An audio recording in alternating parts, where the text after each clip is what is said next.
রুডির মা কুন্তলাকে ফলো করে police officer জানতে পেরে যায় রুডি বেঁচে আছে আর তাকে থানায় নিয়ে গিয়ে দীপাকে নির্দোষ প্রমাণিত করে। এমনটাই দেখতে চলেছেন অনুরাগের ছোঁয়া ধারাবাহিকে।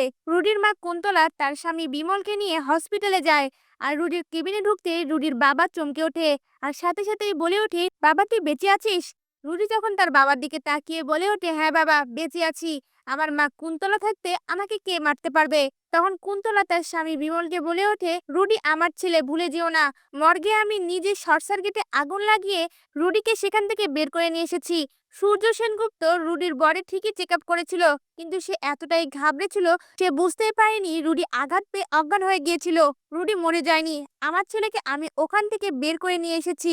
রুডির বডি পোড়ানোর যে নাটকটা করা হয়েছে সবটাই প্ল্যান করেই করা হয়েছে।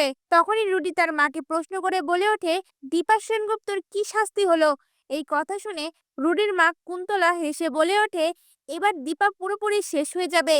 তার মেয়ের দোষ সে নিজের কাঁধে তুলে নিয়ে সকল দোষ স্বীকার করেছে। এখন জজ সাহেব তাকে সশ্রম কারাদণ্ডে দণ্ডিত করেছে।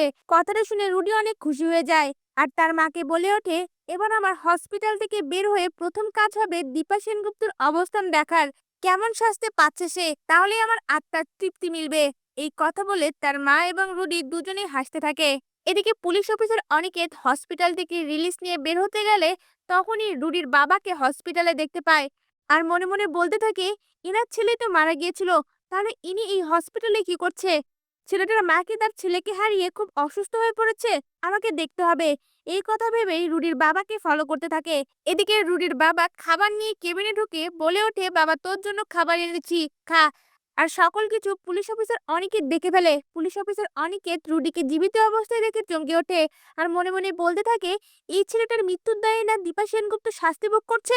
আমাকে যে করেই হোক দীপা সেনগুপ্তকে নির্দোষ প্রমাণিত করতেই হবে, অন্ততপক্ষে আমার জীবন বাঁচানোর জন্য।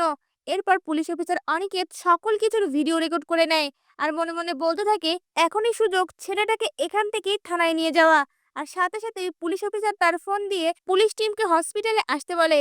আর পুলিশ অফিসার অনিকেত সেই দরজার পাশে দাঁড়িয়ে সকল কিছু নজর রাখতে থাকে। পুলিশের টিম সেখানে চলে এলে পুলিশ অফিসার অনিকেত বলে ওঠে, এই কেবিনটাকে ঘিরে দাঁড়াও। যে ছেলেটার মার্ডারের দায়ে দীপা সেনগুপ্ত শাস্তি ভোগ করছে সেই ছেলেটা বেঁচে আছে আর এই কেবিনের মধ্যেই আছে। আমাদেরকে একে থানায় ধরে নিয়ে যেতে হবে। তখন পুলিশ অফিসার অনিকেত বন্দুক হাতে সেই কেবিনের মধ্যে ঢুকে পড়ে আর এদিকে রুডি পুলিশ অফিসারকে দেখে ঘাবড়ে যায়। রুডির মা কুন্তলাও তখন ভয় পেয়ে যায়। এদিকে পুলিশ অফিসার অনিকেত তখন তাদের সামনেই বলে ওঠে, এই ছেলেটার মার্ডারের দায়ে দীপা সেনগুপ্ত শাস্তি ভোগ করছে, কিন্তু ছেলেটা তো বেঁচে আছে। কেন আপনারা ওকে লুকিয়ে রেখেছিলেন? আপনারাও সমান দোষী। You are under arrest. এই বলেই সকলকে অ্যারেস্ট করে থানায় নিয়ে আসে। এমনটাই যদি নতুন পর্বগুলিতে হয় আপনাদের দেখতে কেমন লাগবে? আপনাদের মতামত আমাদের কমেন্টে জানান। ধন্যবাদ।